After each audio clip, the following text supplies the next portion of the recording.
Hello, Paulina. Hello, Lars. Coffee is ready and we are ready to go. And my humongous cup of tea as well. I love that cup. Every time, we have been doing almost 50 podcasts now, right? Yeah. And every time I see you pulling up that cup, I think it's like an AI generated thing that's going on because it just looks so huge. It is Like, huge. It is huge. I think it's half my head, half the size of my head. yes. Okay, so today is the second podcast, or the second episode of our podcast about AI, which is by far my favorite topic we ever talked about. Because finally, I can be some kind of an expert on our show. Maybe you should invite me as a guest to your other podcast where you talk about AI constantly, so that you can be the. If you promise to speak fluent Danish, I'll be happy to have you on. Yeah. Okay. We'll talk again in 10 years. Round about 10 years. Okay, Paulina, you are just about, before we went live, you're just about to tell me a cool Claude experience that you had, and everybody is talking about Claude these days. So Yeah. please enlighten me what your experience was. I mean, I told you before that I've just canceled my ChatGPT.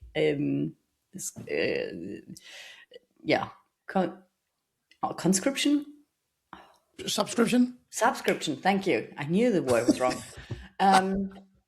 Because of the political thing, right?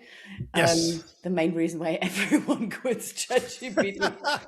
And I moved to Claude, and I was shell-shocked, like from the beginning, because I was like, oh my God, this is so much better. It can do things so much better. And yesterday I had a document that came from a customer, and that I needed to transfer into a different layout and include additional information into it. And my first move was start doing it manually. And then I'm like, no. Remember, you have a really powerful friend, your friend Claude.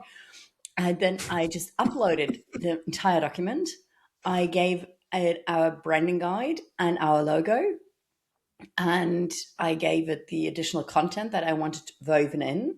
And then I obviously wrote a brilliant prompt telling it what to do exactly. And then Claude, honestly, within 3 minutes, did exactly what I wanted it to do. And yes, I had like 10 or 15 minutes of fine-tuning things in the end product. But it was insanely fast and so much fun to watch. Because with Claude, you also see its thinking process, right? And I also dictated things into Claude, and there I was a bit disappointed because Claude also talks back to you. So you really, and I wasn't disappointed that Claude was talking to me, but I was disappointed that Claude had a male voice, because I was like, Claude is a girl's name. And AI in German has a female, is a female word. And for me, AI is female. Why is the AI talking to me in a male voice? I don't like it. I want you to be a girl. But Claude is insane. Yes. It is so good. But I would say, like, for me, I think, I don't know, you're probably using like either Claude Chat or Claude Co-work, right? Chat mostly.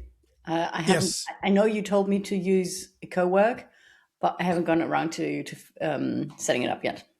Yeah, so we use Claude Code, and that just burns tokens like insane. So I have a $20 subscription, right? Mm-hmm. And I'm going on the $100 subscription really fast now. And they came out with the new model yesterday, so I tried it out. I gave it a task for an app that I'm developing, which I haven't been able to crack with other models. So I put it in, and it was thinking and programming for 42 minutes straight, and it burned off $35. But it solved the problem. Amazing. But still, it was like every time I was looking at my computer, I was just thinking. Is that the Mythos? No, Mythos is not out yet. They just came out with 4.7. Okay. Mythos is not going to. My best prediction is Mythos is not going to be out in half a year or something. I think they're still afraid to release it. So yeah, but it burns so many tokens. It's so expensive if you really use it. I know people that pay more than $1,000 a month on it. But I mean, that's still so much cheaper than. Right? Yeah. I haven't fully wrapped my head around the pricing model, the pricing model yet, because I haven't. I mean, I've seen the token thing, but I don't really go through that many tokens. So I haven't run out yet, ever. No, I would say for every ordinary person that just uses for work and small task, it's never going to be a problem. For me, I run out every day, like every single day. Wow. So I kind of switch between Claude Code and Codex, and I have something called Cursor and so on. So I kind of switch between the models and kind of just use my limit, and then I switch to another model. So you have a daily limit, so you say? No, I have token limits. Okay. But I run into them every single day, like every day. Like I can run into Claude Code limit before 8 o'clock in the morning. That's the wonderful life of an AI white coder. Well, it is what okay, it is. Paulina. Second episode. Yes. Are we ready to do this? Aren't we always? Oh yes, we are. Okay, let's do this.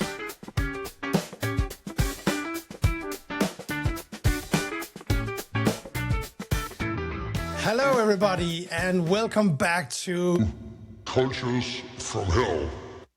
I'm Lars, and if you haven't listened to part 1 yet, then go do that first. It will make more sense on what we're actually talking about.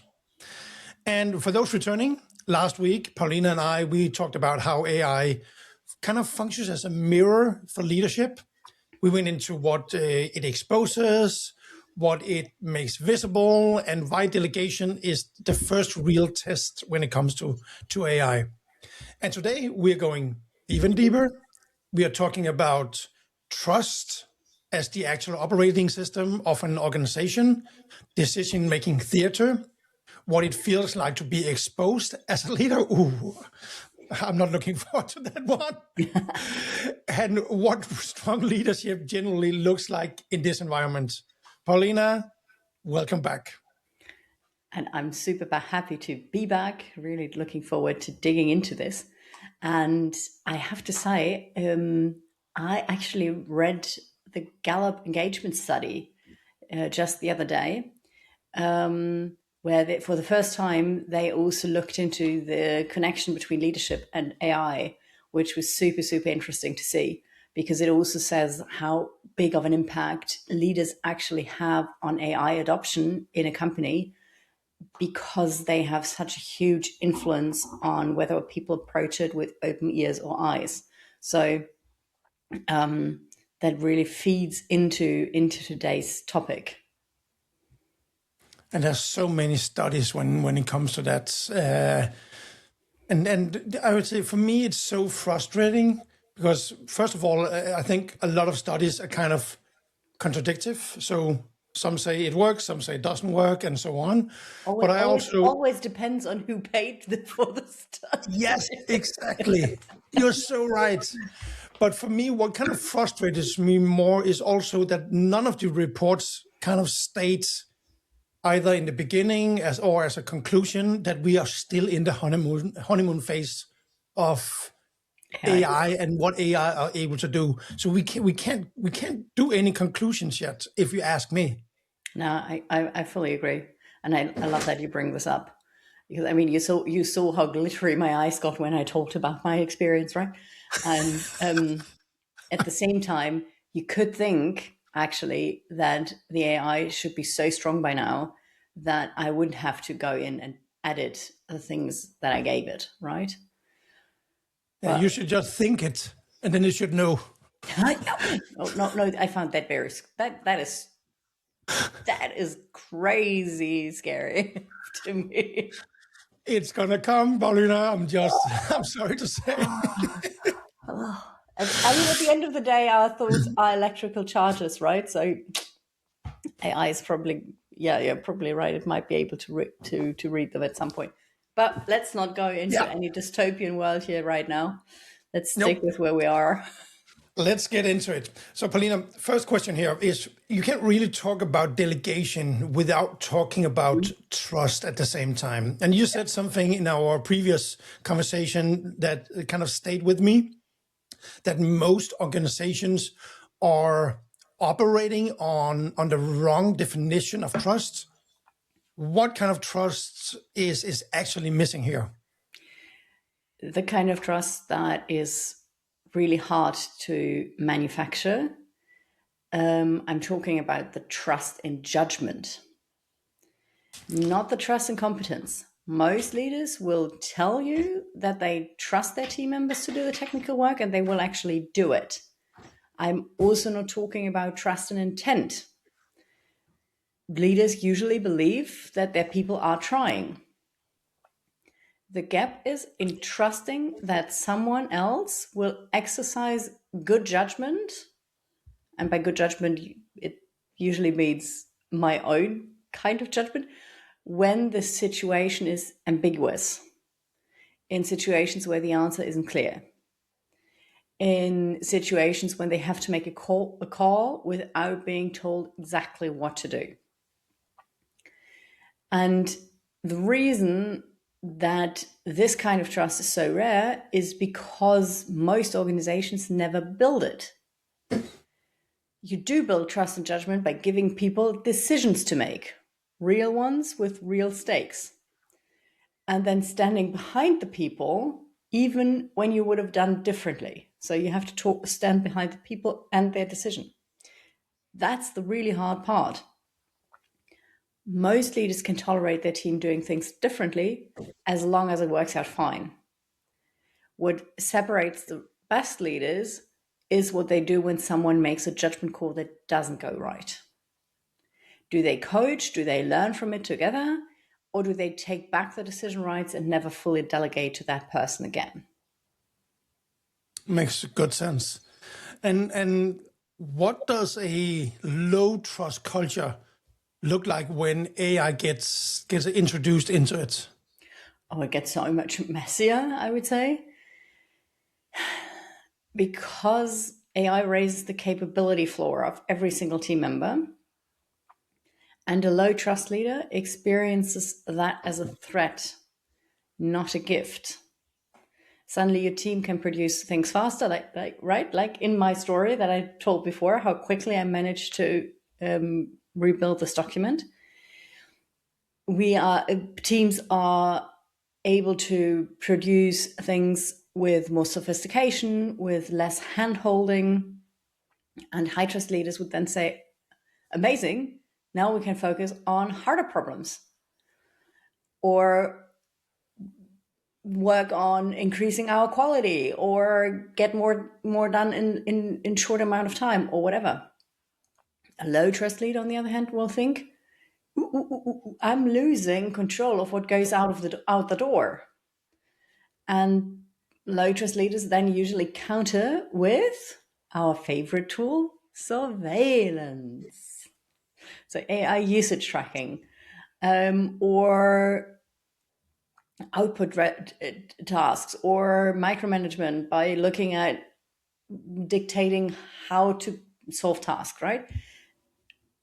Not for any legitimate risk management, but simply to monitor what people are doing. And that tends to lead to more approval layers, more check-ins, more reviews. And all of those things, and we've discussed this last week already, actually decline the productivity of a team, because the productivity gains that you have by using AI gets eaten up by these control and surveillance mechanisms, right? And the most insidious thing is that leaders who start using AI themselves to generate opinions and positions can turn around and present them as their own thinking without any genuine engagement with the ideas, or without actually thinking the things through that they are presenting, right? So they this is a kind of intellectual abdication that is genuinely concerning at a cultural level, because you're not just outsourcing tasks, you're outsourcing judgment and then pretending you haven't. So I am a big fan of having AI help you with your judgment, right? So I, for example, and we teach this in our courses, we have a prompt and we have a template to help you make really strong decisions. But the input for the decision options still has to come from you. So the idea here is that you use the prompt and then you dictate all the individual arguments and ideas and thought process behind it into the AI, and then have it fill the template document with the decision options and come up with a suggestion which could be the best option. And we've discussed this before as well. You never abdicate the responsibility for any AI produced outcome or result or idea. And by pretending that this is all your own work, especially if you're a leader, then you're pretending to be someone you're not, and you're also giving away some of that responsibility for the work that you're presenting, or the judgment that you're presenting. I was I run a and back to you speaking Danish. I have this YouTube channel in Danish, so don't go in and and watch it if you're not Danish. Where I kind of like present AI, but on a very low level to kind of get everybody interested in it.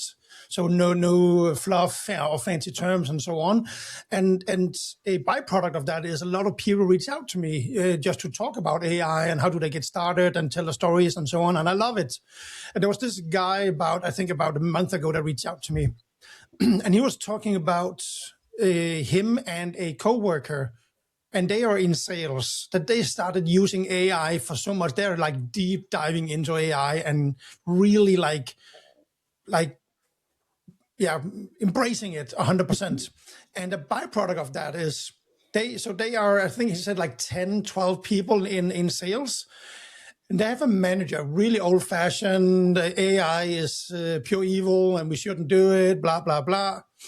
And because they are being so more effective on certain things in their work, and he kind of noticed that, he's actually put in a tracking of your work time, because they were so much more effective than everybody else.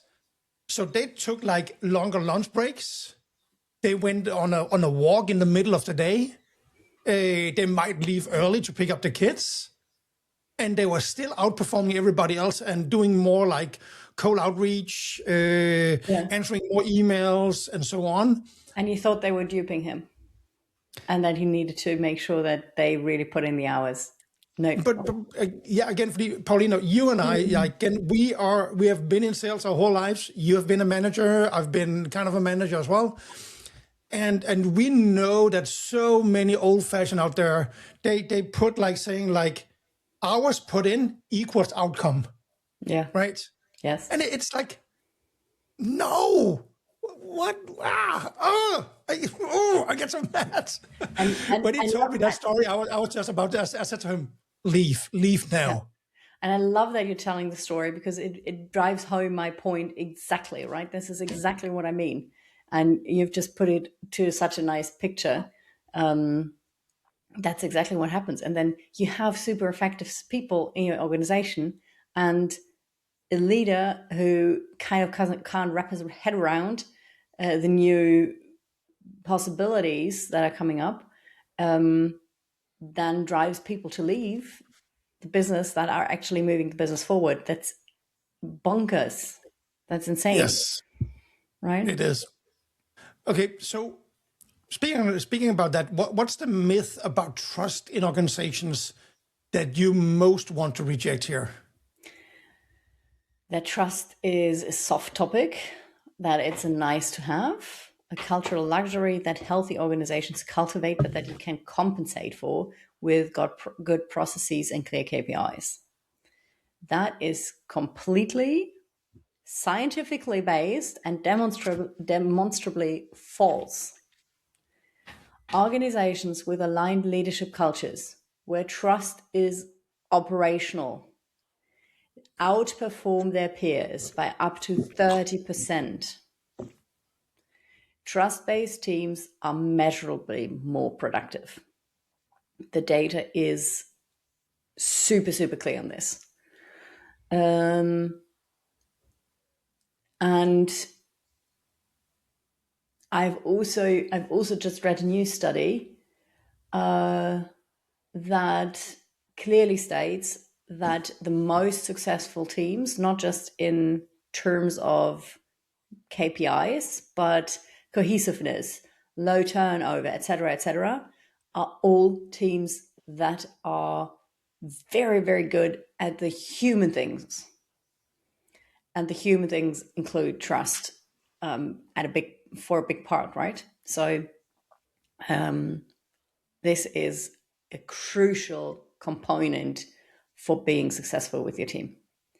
But beyond the data, and I say this as someone who's been doing this work for quite some time, the organizations that I've seen deteriorate the fastest are not the ones with the worst product or the worst market conditions.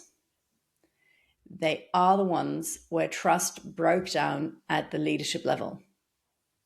Because once the trust goes out the window, everything becomes political. Every conversation has a subtext, every decision gets questioned, people start back channeling and they start protecting themselves instead of actually doing the work. And they start documenting what they are doing in order to protect themselves. And then their work, time, and effort goes into documenting for safety instead of actually producing any outcome. And you cannot out-process that. You cannot out-AI that.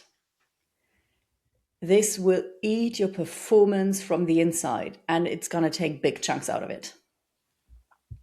And can AI ever kind of actually strengthen trust, or does it mostly just amplify whatever culture already exists in the company?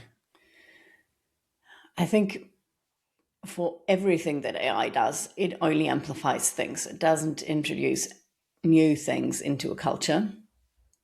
And I definitely haven't seen a case where AI introduced trust into a culture that didn't already have it. What I have seen is AI making the stakes of trust clearer and faster. In a healthy culture, AI can move fast, and the trust makes that speed safe because it also allows people to speak up and say, okay, this is moving a little bit too fast for my taste. I need support.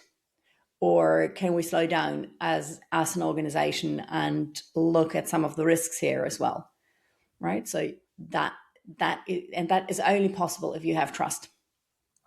In a broken culture, AI moves fast because that's just what AI does, and the dysfunction scales with the speed.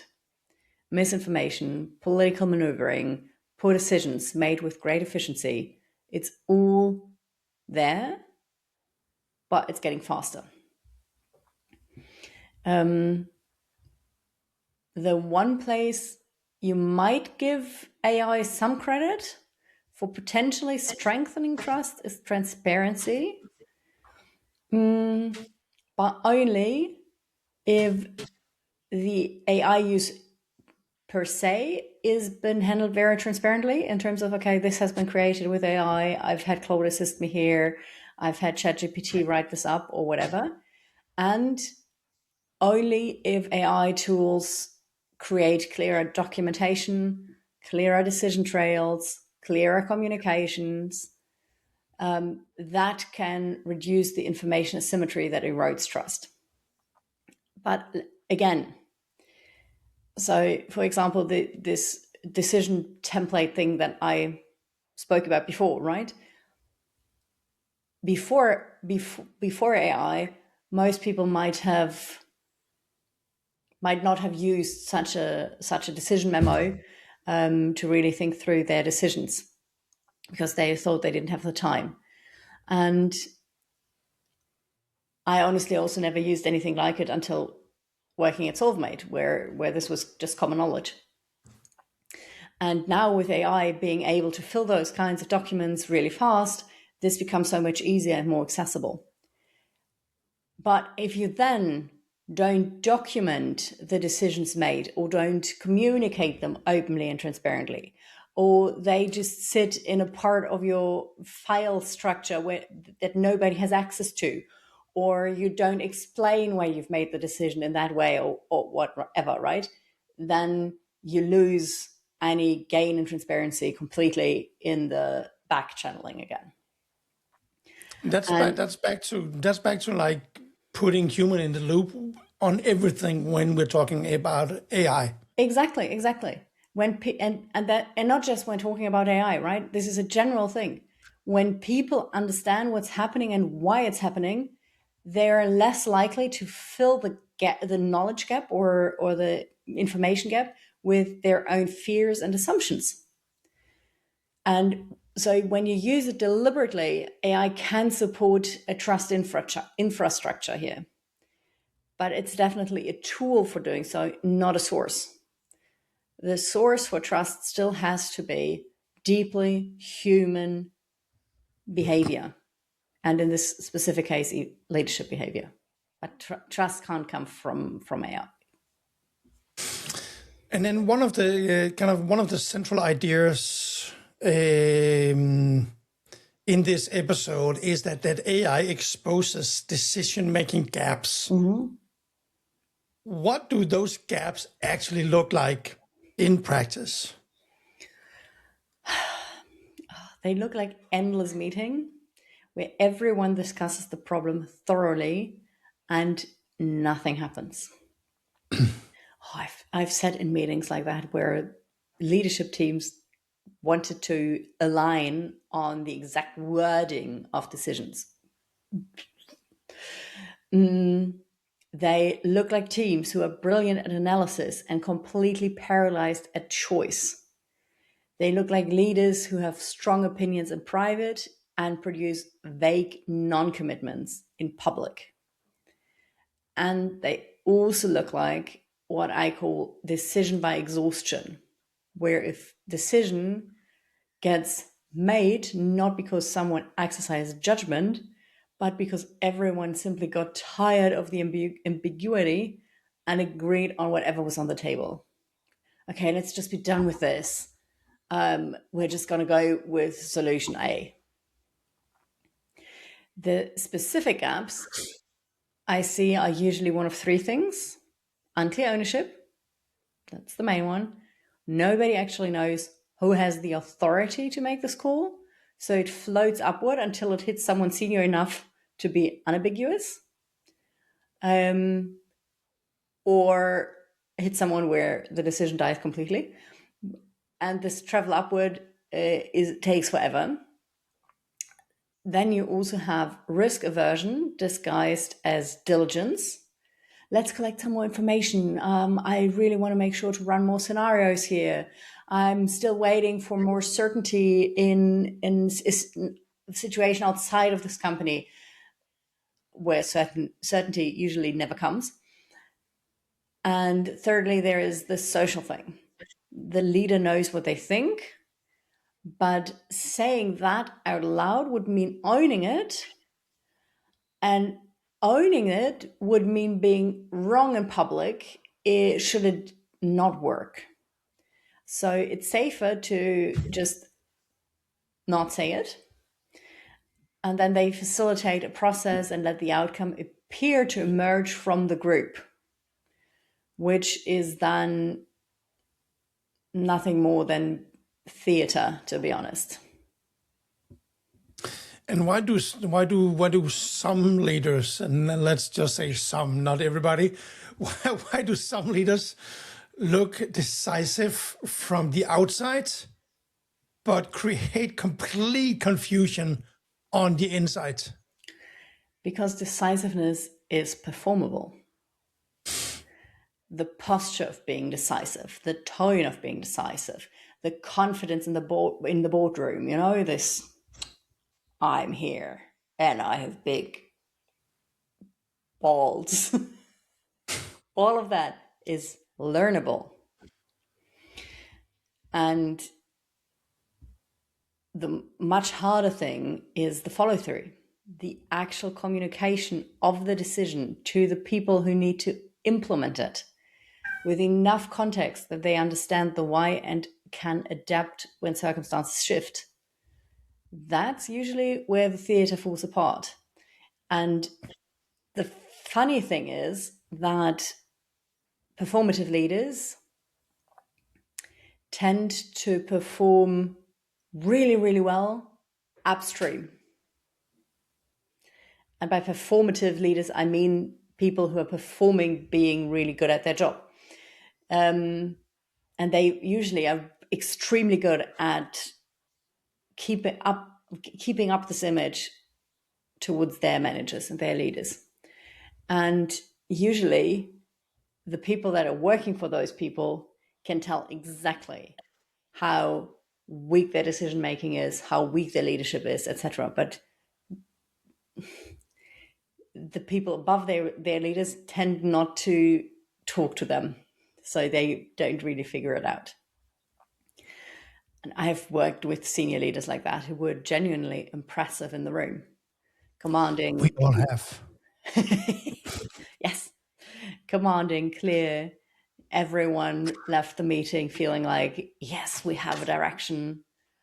And then the 3 weeks later, the team itself was operating on 5 different interpretations of what was decided, because the leader never actually communicated or translated the decision into enough specificity for it to be actionable. So the leaders delivered conviction without any content. Content, not content. Same word, different pronunciation, completely shifts the meaning of the sentence, right? So let me say it again. Those leaders deliver conviction without content. And when the confusion surfaced, the response was to blame the team for not executing properly. And that's why I always, this term, walk the talk, right? Which is so true here as well. So walk the talk or don't talk. That shouldn't be just a slogan. That should be a standard when it comes to leading people. And you know what? It should also become a t-shirt. How many do you? I think you have to have Claude run through all of our episodes and figure out all the slogans that we want to put on t-shirts, because I don't remember any of them. Okay, Paulina. So what does AI put in the most pressure on leaders to become more explicit? I would say around priorities. When a team has AI at its disposal, the question of what to work on becomes sharper and more urgent. because they can work on more things and because they can work on the things faster. Which means the cost of working on the wrong things is automatically higher. And most leaders have never been forced to actually rank their priorities. They have been able to say everything's important because the natural constraints of time and human capacity meant you couldn't do everything anyway. And AI, if used effectively, removes that comfortable fuzziness. And when your team then asks, what should we focus on? And they are equipped to execute almost anything, you have to have an answer, a clear answer without equivocating. And that brings me back to the story that you told before, right? I mean, sales is pretty black and white. Either you hit your revenue target or you don't. But most leaders think that you only hit your revenue target if you follow if you put in the time, just as you said before, the older generation of sales leaders. And instead of then embracing this newfound efficiency and working with the team together to spread this knowledge and these capabilities across the entire team so that the entire team can be more efficient and then potentially generate more revenue because they have time to focus on more outcome, they put a constraint on it for whatever reason, right? Fear usually is the reason. So then we are losing the focus of what we should be focusing on. We are not focusing on generating revenue. We are focusing on making sure that people put in the hours. Another thing that I want to mention here is our accountability, because that can become more explicit as well. When AI produces outputs that are traceable, meaning this analysis was run with these parameters on this date by this team member, the chain of decisions and work product becomes also visible in a way that it wasn't before. That's uncomfortable for leaders who have relied on ambiguity as a cover. When the decision trail is clear, ownership should be clear. And I personally think that's actually healthy, but I understand that it feels threatening to people who aren't used to it and who feel like they are not in charge anymore. But we've discussed that part in length in the first part of this episode. And we have talked so much both on the episode, and everybody talks about it in the world right now, that AI is so efficient and blah, blah, blah. So if AI can generate options faster than humans, what becomes the real leadership bottleneck then?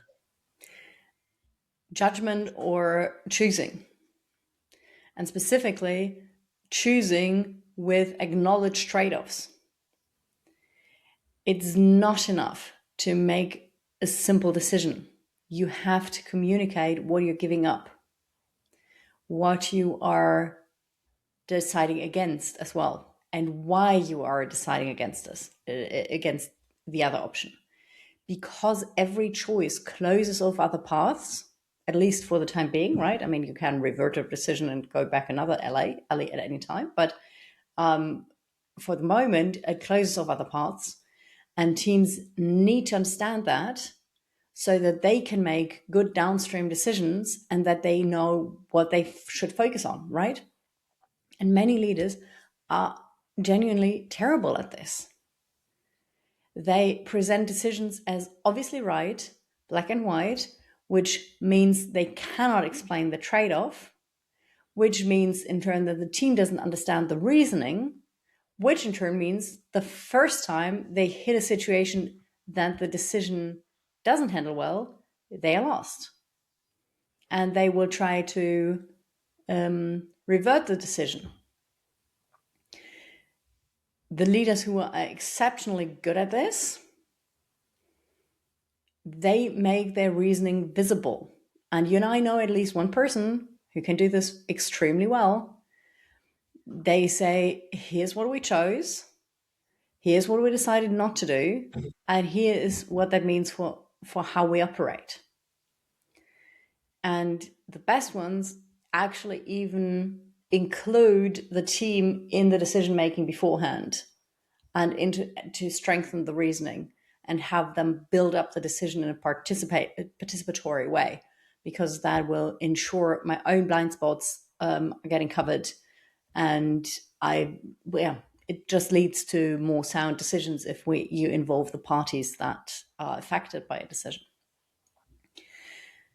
And on top of that, if you include your team into the decision making and if you communicate decisions as clearly as I've just mentioned, that creates teams that can make good decisions independently when you're not in the room, because they understand the values and priorities behind the choices. And that's a real leverage of leadership, equipping many more people with making really good decisions and making really good judgment calls. And we've talked about a lot about about AI now, so I want to get into kind of the human side of this, Yes. because I think that's where it gets like really real. Mm-hmm. What are leaders actually afraid of here, like underneath the system and all the processes and so on? I would say for most cases, and obviously I'm not a psychotherapist and I haven't really analyzed this is just a gut feeling. At the core of it, it's a fear of being actually seen. Actually. Not the curated, performative version of yourself that you want to be seen, as not the confident in meeting version, the version of you that doesn't always have the answer, the version of you who sometimes doesn't know what to do. And we as a society, I would say we as a society have built this cultural myth of a leader who has full clarity at every turn of events, who projects certainty, who doesn't show any doubt, who's just straightforward, giving direction for any situation. And for a lot of people in those roles, maintaining that myth takes enormous energy, especially in a world where nothing is certain. None of us really know what's going to happen tomorrow or the day after tomorrow. Not with AI, not on a political sphere, not on an economic sphere. We just don't know. It's become so intertwined and so complex that nobody really, maybe a handful of people in the world, but most of us simply don't know. And AI is one more force that makes this myth so much harder to maintain. And the harder it gets to maintain this myth, the more energy you have to pour into it to uphold it, right? And I would say that underneath that is something even more specific, namely the fear of having built a career on things that no longer matter. That is not an abstract professional anxiety. That's genuinely existential for some people. And that is something that I feel very, very deeply for. Because for a person, for a human being, it is really, really hard if the thing that I was good at, the thing is that got me where I am, the thing that justifies my title and my salary, the thing that helps me support my family, the thing that has helped me build my life. If that thing is now available for everyone for $20 a month, Who am I? What is it all for? What am I here for? And that question deserves very serious consideration and a serious answer. Definitely not a dismissive, just upskill and accept the new reality. And I know I've done a bit of that throughout the episode, and that's why it's so important for me to say this so clearly here. It's a real loss for many, many, many people, and it needs to be acknowledged. Couldn't agree more. And it's something we see a lot when we come out and talk to companies and so on. And they just say to everybody like, oh, you need to keep up. You just need to like upskill everything you're doing, and you need to embrace this and so on. And they're not thinking about the person behind it or the real talent behind them. Yeah. Because it is, I would say that it is a skill to talk to an AI or to prompt an AI. And not everybody has that skill. And just because they don't have that skill or not willing to learn it or however you want to put it, that doesn't make them bad at their job. Yeah. You just have to find a way to translate what they know and what they're saying into AI language. And that's the one part to it. And the other part is that we are still human beings. And especially as leaders, we have such a huge human responsibility. And people need people, they need human interactions, they need to feed the human side of things in order to be happy, healthy, and effective. And there's the study that I mentioned at the beginning of this episode. The most effective teams are the ones that are exceptionally good on the human side of things. And those things cannot be replaced by AI, no matter how you want to turn it.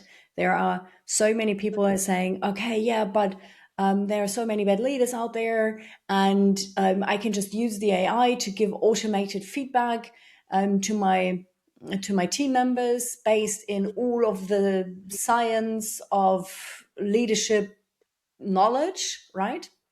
Yes, you can do that. And yes, you can use AI to coach people. You can do all of that. But it's reducing, and it continues to reduce the human interaction and the human side of things. And we need to understand that we are not fucking robots. And yes, I swore here. We are not fucking robots. So let's stop pretending that it's okay to be treated as robots. yeah. Can you share a pattern you've seen, a leader who generally thought they were protecting quality, but what was actually weakening everything around them? Yes, I have definitely seen that. As always, I'll keep this anonymous. It happened to be in a sales team where a new director of sales came into a really well-established team, a team that had been high-performing for years. They had a solid pipeline. They had a strong culture, not the best culture I've seen, but a strong culture. People who genuinely liked working together. And this new leader was actually a very inexperienced leader and came in and decided that what the team needed was more quality, more discipline, more oversight. And again, this wish to oversight actually came out of their own insecurity. So they started reviewing everything, every pitch deck that went out, every client email, every proposal. No new outreach message went out without their sign off. And what was actually happening, and that is something that they couldn't see themselves, was that they really were trying to protect their own inexperience at this level. the team was in many ways actually more skilled than the leader was. So the micromanagement wasn't about quality at all. It was about the fear of being exposed as an unexperienced leader, which was insane because they were hired in the full knowledge that they were an unexperienced leader. And that came with the fear of the team making them look bad and the fear of not understanding what was happening. So a very human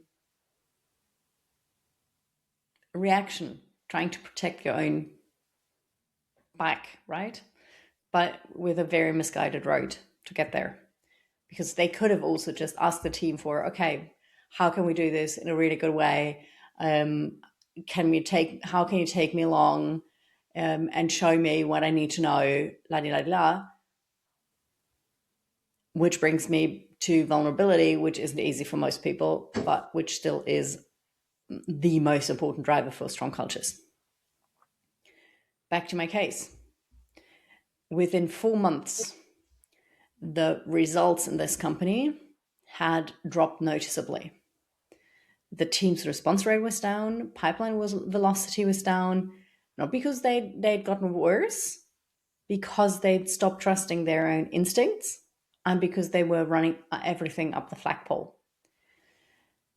Why and how would you develop a sharp sales judgment when every call you make gets second guessed? And it became even worse because within 6 months, roughly 20% of the team had handed in their notice. Obviously, the best ones first, because they had options. And the leader's response was to hire replacements and implement a more structured process. And they would hire people as replacements that were more to their liking and fit into their model of oversight and control. And so it became more of the same solution for the wrong problem. And the cultural damage outlasted that leader. The new hires that they had brought into the team, just perpetuated what they had exhibited. They had learned the way to survive was to wait for approval. They had learned that showing independent judgment was a risk, not an asset. And rebuilding that kind of thing really takes a long, long time and requires very deliberate work. Explicitly naming the old norm, creating new experiences where people get to make calls and have the calls being respected, and definitely some crucial conversations about what kind of team they actually want to be. And many leaders don't know how to do this kind of work. They will just fire everyone that's not up to snuff from their perspective and rehire new people, so they don't put in the work to actually improve or help people improve how they're reacting or how they are acting, right? And the funny thing is, the worst behavior that you as a leader accept becomes the norm for your team or your full organization, right? And in this case, or in these cases, the worst behavior leaders accept is their own. And it is the norm of dependency. And if because you accept this behavior, you make it the norm, this behavior won't disappear just because the leaders leave. It will stick with the entire company until somebody either fires everyone and sets everything up new, or invests the time in deliberately changing things. So, Paulina, if weak leadership gets exposed by AI, strong leadership gets revealed too. What does it actually look like in contrast? Strong leadership will look less noisy. Strong leaders in this environment have a very clear sense of what they own and what they don't. They don't, for example, need to be in every conversation. They don't need final say on every output. They've usually already done the harder work of making their standards, their reasoning, and their expectations explicit, so the team can operate against them without requiring constant input. And this explicit part is something that I really want to drill down on, because whatever is kept implicit leaves room for interpretation and leaves room for people to hide behind. So the more explicit you make things, meaning, for example, really writing things down, the harder it becomes for people to hide behind it and to say, oh, I didn't know that this was an expectation. Are you sure you didn't know about it? It's pinned on our one-on-one meeting every single week. And we discuss it once a month, for example. Over exaggerating here. But so acting explicitly is an incredibly strong tool for leaders. And on top of that, strong leaders ask better questions, not more, simply better ones. And better ones are usually open-ended questions. We as sailors know that. Questions like, where's the ambiguity? What are we assuming? Who are we building this for? And what do they actually need? What are we not seeing? What could derail us? How can we prevent us getting derailed from our targets? Those questions have always been valuable, but become even more valuable in an AI augmented world, not less, because the volume of options and analysis available is enormous. And the ability to cut through that and ask the right question to really bring it home is irreplaceable. And again, that is a deeply human quality. And strong leaders in this environment are also very comfortable with uncertainty in a way that doesn't destabilize the team. There's a difference between saying, I don't know yet, let me find out, and projecting genuine indecision that makes people feel unmoored. Oh my God, I really don't know. I don't know what to do here now. I have no idea, right? And strong leaders can really hold open questions, not just ask open questions, but really hold open questions that they don't have an answer to yet, with a kind of steadiness, not fake certainty. I want to be very clear about this, and not this performative bullshit. Oh, I swore again. I'm talking real steadiness. I've got you. We're going to figure this out together. I'll let you know as soon as I know more, or let us work this out together. Paulina, I think we are actually just about to cross 1 hour again for the second episode. So, yes. so we are getting really good at doing long shows now. If that was a talent, well, yeah, we'll be very good at it.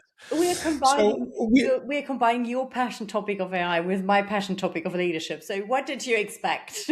Yes, I think we should do a five-part episode next time or something when it comes to that. So we're kind of getting to the end here, and today's big idea is simple, but it cuts deep, right? AI does not remove the need for leadership, like you've mentioned so many times now, but it raises kind of the bar for it. Yes. If your values as a leader depends on being the bottleneck, controlling information, sitting on decisions, never quitting trust or your team. I'm gonna do that again. So we're kind of getting to the end here, and let's wrap up the show here. So today's big idea is simple, but it cuts deep. AI does not remove the need for leadership, and let's just be very clear about that, right? Yeah, It raises the bar for it. absolutely. And if your values as a leader depends on being the bottleneck, controlling information, sitting on decisions, never quite trusting your team enough to let go, AI is going to make that visible and fast. But if leadership, on the other hand, is about judgment, clarity, courage, and actually developing other people, then AI doesn't threaten you at all. It makes the real thing easier to see, right? Yes. Is that kind of the sum up of everything we've talked about now for 2 hours? I think that actually that was a brilliant and succinct summary, that AI isn't a threat to the most human parts of leadership, and strong leaders are only going to get stronger. And I honestly, I don't want to barrel down on leaders all the time, right? So let me just say this is an opportunity for leaders to figure out where they can get better, where they can actually get better. And I'm not meaning on a operational level. I'm talking about on their leadership skills. How can you improve your own leadership skills to become really valuable for any organization, aside from the operational side?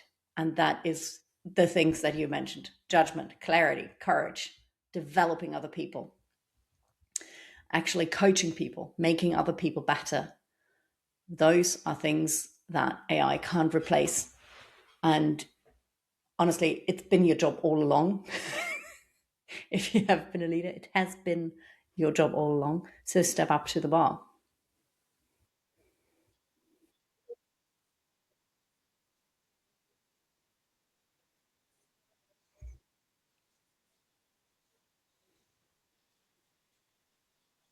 Yes.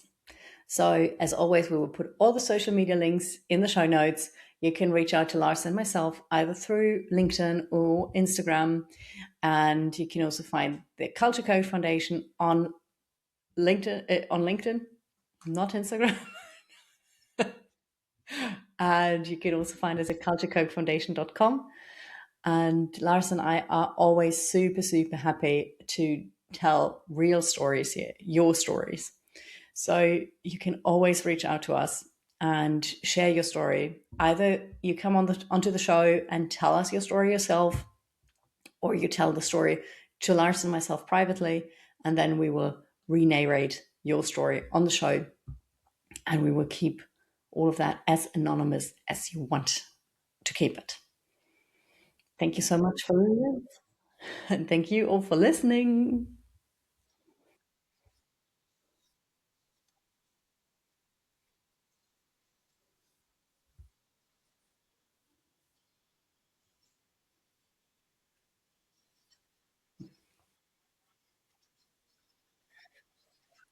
That would be amazing.